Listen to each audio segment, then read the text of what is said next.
오늘 하나님께서 저와 여러분에게 주시는 하나님의 말씀은 로마서 8장 12절에서 17절 말씀으로 성령의 인도를 받으라 하십니다.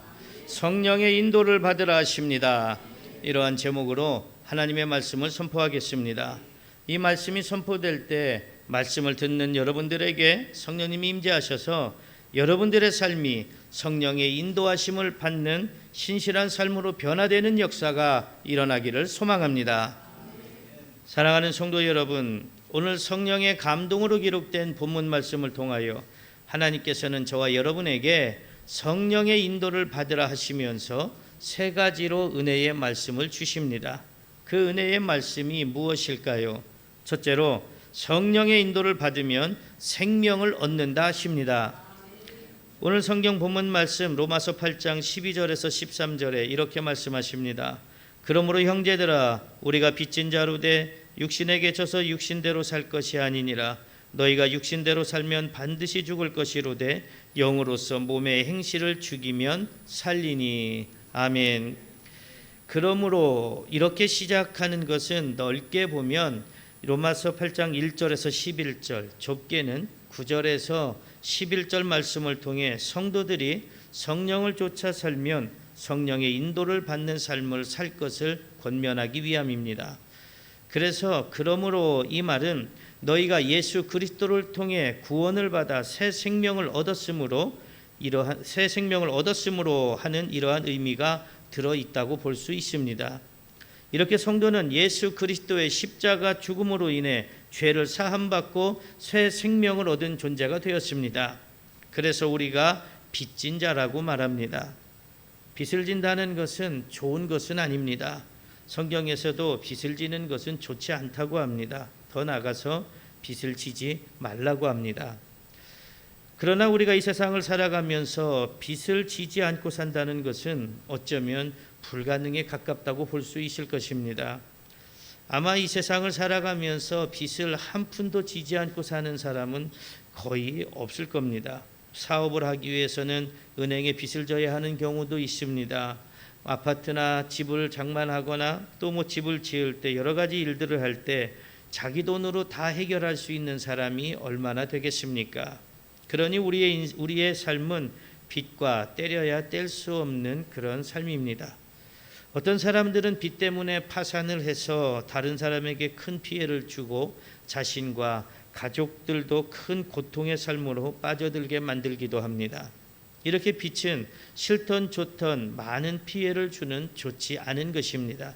그래서 로마서 13장 8절에서 피차 사랑의 빚 외에는 아무에게든지 아무 빚도 지지 말라 이렇게 말씀합니다. 그런데 이 말씀을 공동번역 성서에서는 남에게 해야 할 의무를 다하십시오. 그러나 아무리 해도 다할 수 없는 의무가 한 가지 있습니다. 그것은 사랑의 의무입니다. 남을 사랑하는 사람은 이미 율법을 완성했습니다. 이렇게 번역하고 있습니다. 우리는 이미 사랑의 빚을 진 자들입니다. 그래서 우리는 그 빚을 갚으며 살아야 한다는 말씀인데 그 빚은 다 갚을 수 없다고 합니다.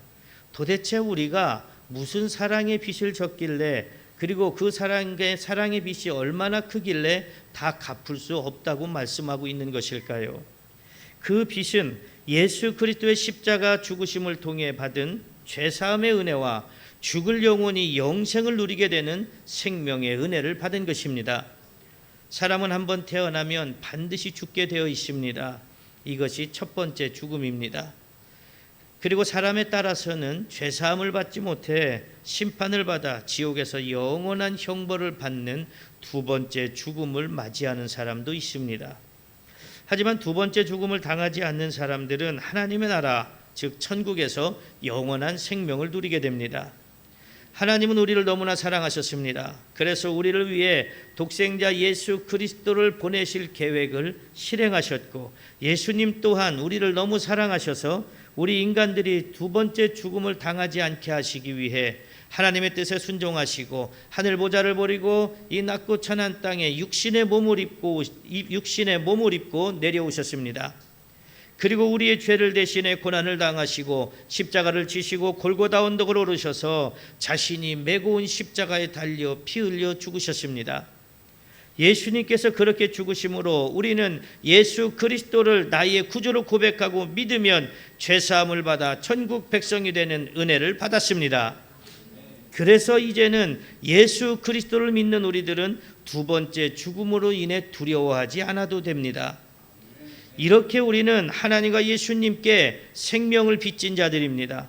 그래서 우리의 생명의 소유권은 예수님께 넘어갔습니다. 그러므로 이제 우리는 이 땅에 살아가면서 내 마음대로가 아니라 주님의 뜻대로 살아가야 합니다. 그런데 우리 속에 있는 죄의 본성이 그렇게 살지 못하게 방해합니다. 그래서 우리 속에서 계속 영적 싸움이 일어나는데 번번이 패배해서 결국 육신의 삶을 살아가는 실패의 삶이 되기도 합니다. 때로는 육신대로 사는 것이 성공적인 삶인 것 같고 그렇게 살아도 구원받아 천국 백성이 될 수 있을 것 같은 생각이 들기도 합니다. 하지만 본문 말씀에서는 반드시 죽을 거라고 말씀하십니다. 그러면서 영으로서 몸의 행실을 죽이라고 하시는데 영은 성령을 말씀합니다. 영의 인도하심을 받을 때 비로소 우리는 육의 삶을 이기고 승리하며 영적인 삶을 살아갈 수 있다는 말씀입니다. 우리가 영적 싸움을 할 때 내 능력으로, 내 힘으로, 내 지혜로 감당하려고 하면 패배하고 좌절하고 결국 악한 영들에 굴복해서 죄의 종의 삶을 살아가게 됩니다.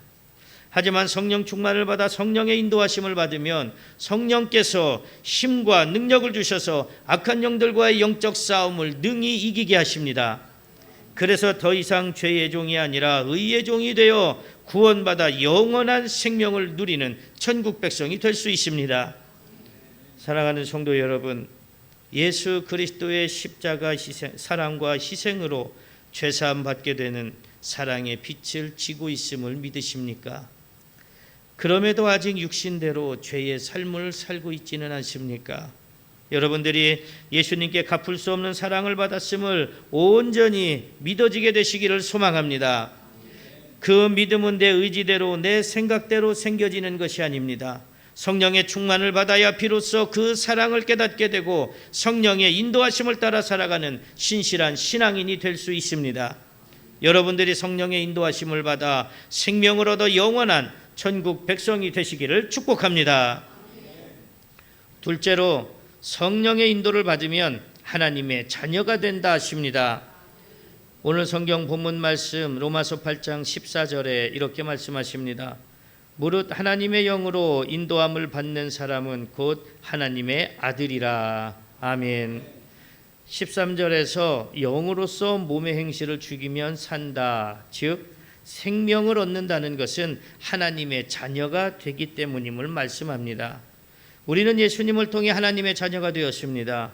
사람이 누구의 아들이냐에 따라서 그가 어린아이건 청년이건 사람들이 바라보는 눈과 대하는 태도가 달라집니다. 그리고 자녀들은 아버지 어머니의 영향력 아래 살아가게 됩니다. 그래서 아버지가 누구냐 하는 것은 자녀들의 삶에 많은 영향을 끼칠 수밖에 없습니다. 자녀들이 부모의 품을 떠나 독립을 하기 전까지 자녀들은 부모의 품에서 특히 아버지의 영향력과 간섭 아래서 살아갈 수밖에 없습니다. 그러면 내 생각과 아버지의 생각이 다르면 누구의 생각을 따라야 하겠습니까? 아버지의 생각을 따라야 합니다. 그러면 예수 그리스도를 통해 하나님의 자녀가 된 우리들은 누구의 영향력과 간섭 아래 살아야 하겠습니까? 바로 하나님입니다. 보통 간섭이라고 하면 좋지 않게 생각하고 간섭받는 것을 싫어합니다. 하지만 자녀에 대한 부모의 간섭은 은혜입니다. 자녀는 깨닫지 못하지만 그것이 은혜입니다. 자녀가 잘못된 길로 가려고 할 때 부모의 간섭이 없으면 그 자녀는 결국 삶의 방향을 잃어버려서 그 인생이 실패할 수밖에 없습니다. 더욱이 어린아이일수록 부모의 간섭이 필요합니다. 특히 어린아이가 위험한 길로 갈 때 부모가 간섭하지 않으면 큰 사고가 날 수 있습니다. 하지만 어린아이나 청소년, 청년이라 할지라도 부모의 간섭이 자기 뜻에 맞지 않으면 귀찮아하고 짜증을 내며 때로는 거역하기도 합니다. 그럴 때 어떻습니까? 부모의 징계가 있습니다. 왜 부모는 자녀가 싫어하는 것을 알면서도 자녀의 삶에 간섭을 할까요? 바로 사랑하기 때문입니다. 그리고 내 자녀이기 때문입니다. 내 자녀가 아니라면 그렇게까지 간섭하지 않습니다. 내 자녀가 아니라면 이뻐할 수는 있지만 사랑한다고는 하지만 그 자녀가 다른 길로 갈 때 내 자녀처럼 그렇게 간섭하지는 않습니다. 내 자녀이기 때문에, 내가 사랑하는 자녀이기 때문에, 내 자녀가 다른 길로 가지 않고 올바른 길로 가기를 원하기 때문에 부모는 그 자녀의 삶에 간섭을 하는 것입니다. 우리는 예수 그리스도의 은혜로 하나님의 자녀가 되었습니다. 그래서 우리는 하나님의 영향력 아래서 하나님의 뜻에 따라 순종하는 삶을 살아야 합니다. 만약 우리가 하나님의 영향력을 거부하거나 하나님의 뜻에 따라 살기를 거부한다면 하나님의 강한 간섭이 있을 것입니다. 이스라엘 백성들이 하나님의 뜻에 따라 살지 않고 우상을 섬기며 죄의 삶을 살았습니다. 그럴 때마다 하나님은 선지자들을 보내셔서 다시 하나님께로 돌아올 것을 경고하게 하셨고 하나님께 돌아오지 않으면 심판이 있음을 선포하게 하셨습니다. 하지만 이스라엘 백성들은 더욱 우상을 섬기며 하나님께 돌아오지 않았습니다. 그래서 재앙도 내리시고 천재지변 또 전쟁을 통해 깨닫고 회개해서 다시 하나님께 돌아오게 하시려고 했지만 그래도 이스라엘 백성들은 돌아오지 않았습니다. 그러면 왜 하나님께서 이 이스라엘 백성들을 한 번에 심판하실 수도 있는데 심판하지 않으시고 선지자들을 보내셔서 계속해서 돌아오라고 선포하게 하시고 명령하게 하셨을까요? 바로 그 백성을 사랑하시기 때문입니다. 이스라엘은 하나님께서 온 세상을 구속하시기 위해 선택하신 하나님의 백성이기 때문입니다. 결국 끝까지 돌아오지 않은 이스라엘 백성들은 강대국에 의해 멸망을 당해 포로로 끌려가는 고난을 당하고 회개의 시간을 보낸 후에야 돌아올 수 있었습니다. 그러면 왜 이스라엘 백성들이 하나님을 거역하며 심판을 받게 되었을까요? 호세아 4장 6절에 내 백성이 지식이 없으므로 망하는도다. 네가 지식을 버렸으니 나도 너를 버려 내 제사장이 되지 못하게 할 것이요 네가 네 하나님의 율법을 잊었으니 나도 네 자녀들을 잊어버리리라. 이렇게 말씀하십니다. 지식이 없다는 것은 하나님의 말씀이 없다는 것입니다. 이스라엘 백성들은 우상을 숭배하느라 하나님의 말씀을 버리고 가르치지 않았기 때문에 하나님의 뜻을 알지 못하고 자기들 좋은 대로 살아갔습니다. 이렇게 이스라엘 백성들은 먼저 하나님을 버렸습니다. 그래서 하나님도 이스라엘 백성을 버리셨습니다. 그러면 지금 이 시대는 어떻습니까? 하나님의 말씀이 넘쳐납니다. 기록되어진 말씀인 성경이 있습니다. 수많은 교회에서 수많은 주의 종들이 최선을 다해 하나님의 말씀을 선포하고 가르치고 있습니다. 그야말로 말씀의 홍수시대라고 할 수 있습니다. 그런데 하나님의 말씀을 읽고 보고 들은 대로 순종하며 살아가는 신앙인들은 얼마나 될까요? 때로는 하나님의 말씀이 귀찮은 간섭처럼 생각됩니다. 선포되어지는 말씀을 들으면서 입으로는 아멘합니다. 하지만 정작 머릿속으로는 거부하며 지금 현실과 맞지 않는다고 부정합니다. 그래서 교회는 열심히 다니고 겉으로는 신실한 신앙의 삶을 사는 것 같은데 정작 하나님의 자녀의 삶이 아니라 자신의 생각과 세상 것이 우상이 되어버렸습니다. 왜 그럴까요? 분명 말씀이 풍성한 시대인데 왜 이스라엘 백성들이 심판을 받아 멸망하던 그 시대와 별반 다르지 않게 몸은 하나님께 나와 있지만 영은 다른 곳에 가 있는 불순종의 삶을 살고 있을까요? 하나님의 영, 즉 성령의 충만을 받지 못했기 때문입니다. 예수님의 제자들도 3년 동안 예수님을 따라다녔습니다. 예수님께 직접 말씀을 들었습니다. 배웠습니다. 기적을 경험하기도 하고 자신들도 능력을 행하는 놀라운 역사도 경험했습니다. 하지만 그들은 예수님이 잡히시자 모두 도망가 버렸습니다. 베드로는 예수님이 잡히시기 전에 빌립보 가이사랴 지방에서 예수님이 잡히셔서 고난받고 죽으실 것을 얘기하자 예수님의 앞을 가로막으면서 절대 그렇게 두게 내버려 둘 수 없다고 했다가 사탄이라고 예수님께 책망을 받았습니다. 성령 충만을 받지 못하면 말씀이 깨달아지지 않습니다. 아무리 말씀을 읽어도 아무리 말씀을 들어도 그 말씀이 믿어지지 않습니다. 그러면 하나님의 뜻을 알 수 없어서 자기 좋은 대로 살면서 그것이 하나님의 뜻인 것처럼 나는 하나님의 뜻에 하나님의 말씀에 순종하며 살고 있다고 착각에 빠지게 됩니다.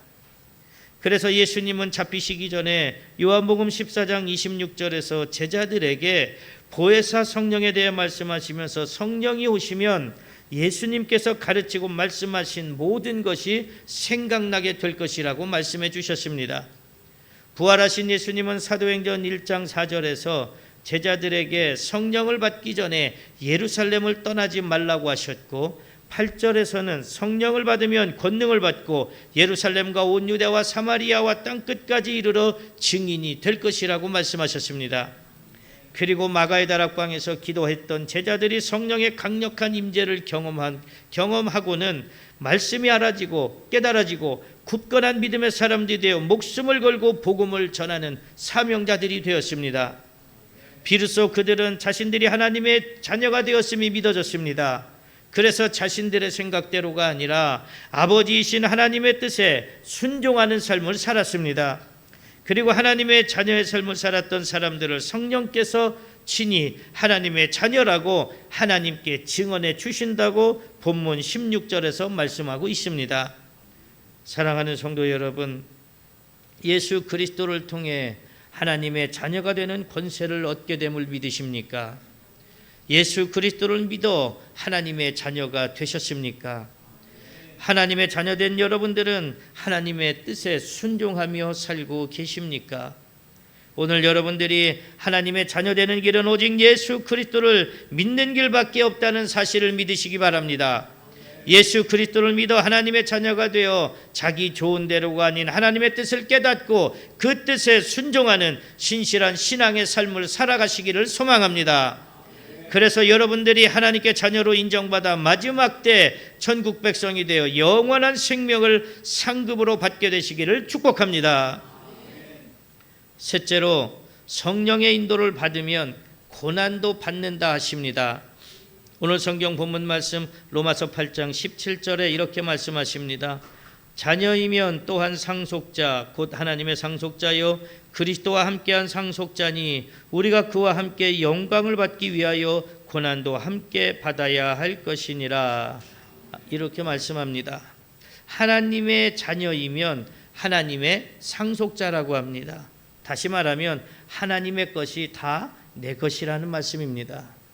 예수 그리스도를 믿어 하나님의 자녀가 된 우리들은 과거에 어떤 삶을 살았든지 무슨 일을 했든지 무슨 죄를 지었든지에 대해 상관없이 하나님의 상속자가 될 수 있습니다.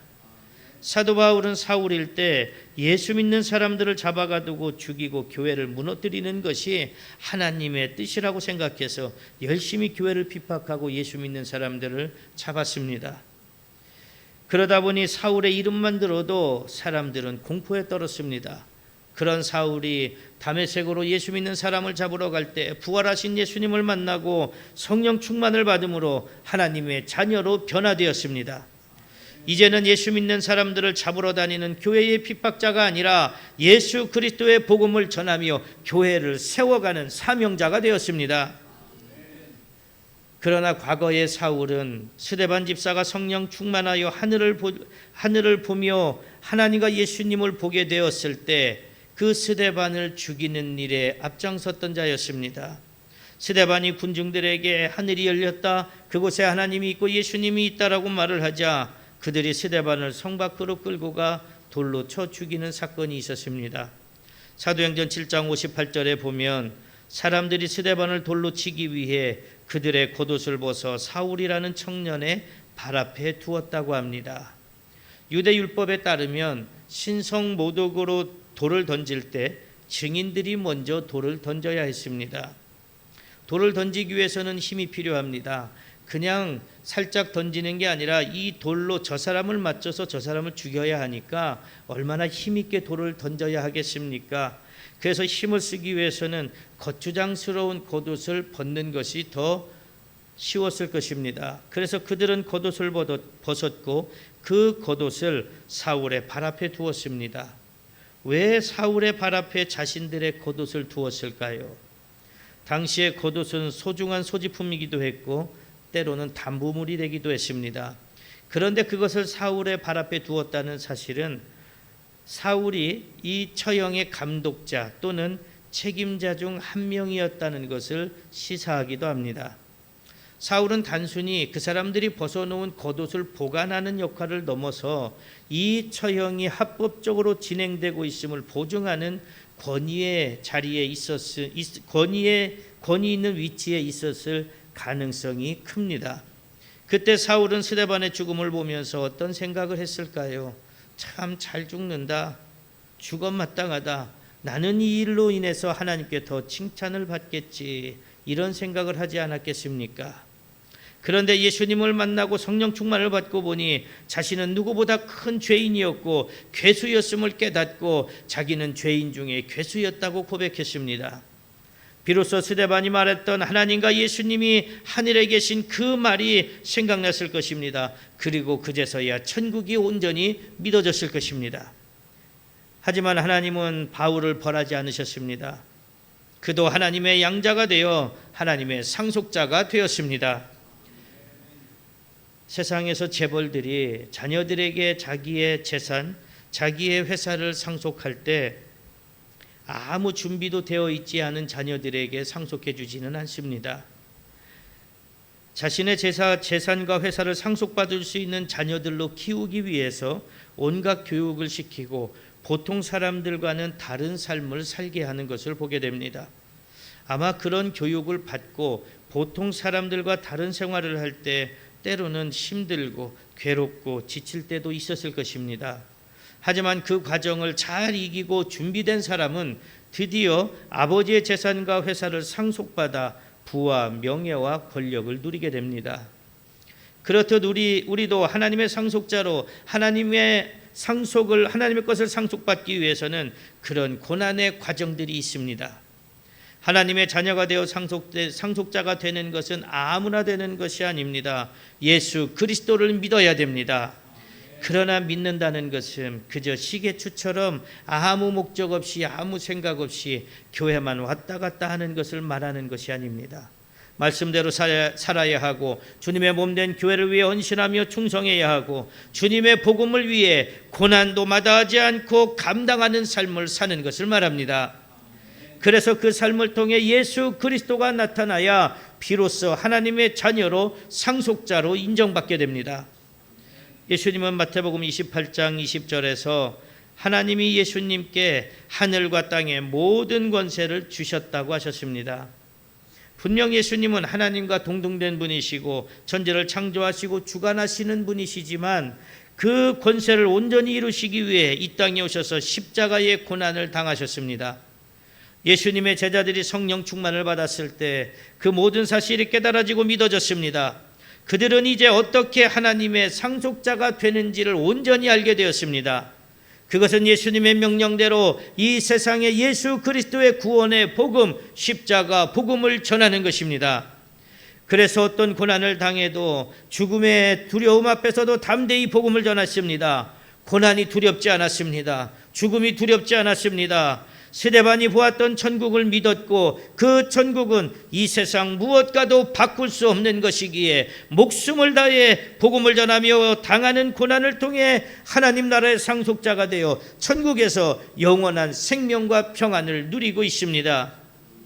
사랑하는 성도 여러분, 여러분은 하나님의 상속자가 되어 영원한 천국을 상속받고 싶지 않으십니까? 그렇다면 상속자다운 삶을 살아가시기를 바랍니다. 신앙생활을 하다가 받는 고난은 구원받고 하나님의 자녀가 된 상속자만 누릴 수 있는 특권입니다. 하나님의 자녀가 아닌 사람에게는 고난이 없습니다. 하나님의 상속도 없습니다. 그러므로 여러분들이 고난을 당할 때 오히려 나는 하나님의 상속자구나 라고 기뻐하시기를 바랍니다. 성령의 인도하심을 받아 성령의 능력으로 고난을 이겨내고 마침내 하나님 나라를 상속받는 복된 성도들이 되시기를 축복합니다. 사랑하는 성도 여러분, 오늘 성령의 감동으로 기록된 본문 말씀을 통하여 하나님께서는 저와 여러분에게 성령의 인도를 받으라 하시면서 세 가지로 은혜의 말씀을 주셨습니다. 그 은혜의 말씀이 무엇이었습니까? 첫째로 성령의 인도를 받으면 생명을 얻는다 하셨습니다. 둘째로 성령의 인도를 받으면 하나님의 자녀가 된다 하셨습니다. 셋째로 성령의 인도를 받으면 고난도 받는다 하셨습니다. 성령의 인도함 없이 우리는 온전한 신앙의 삶을 살아갈 수 없습니다. 그래서 매 순간 성령 충만을 받아 하나님의 뜻이 무엇인지, 예수 그리스도가 이 땅에 오셔서 십자가에 달려 죽으신 참된 의미가 무엇인지 깨닫고 그 뜻을 이루기 위해 순종하며 헌신과 충성의 삶을 살아가야 합니다. 그러므로 내 생각이 아닌 성령의 뜻에 내 삶을 맡기고 성령님의 인도하심에 순종해야 합니다. 그러면 죽을 것 같은데 생명을 얻습니다. 하나님의 자녀가 되어 천국을 상속받는 상속자가 됩니다. 그러나 반드시 고난도 받게 됩니다. 그러나 그 고난 뒤에 찬란하고 영원하고 평안이 넘치는 천국을 상속받게 되어 고난과 아픔 속에서도 온전히 충성되고 신실한 신앙의 삶을 산 것에 대한 상급을 풍성히 받게 됩니다. 여러분들이 그 상급의 주인공들이 되시기를 간절히 축복합니다.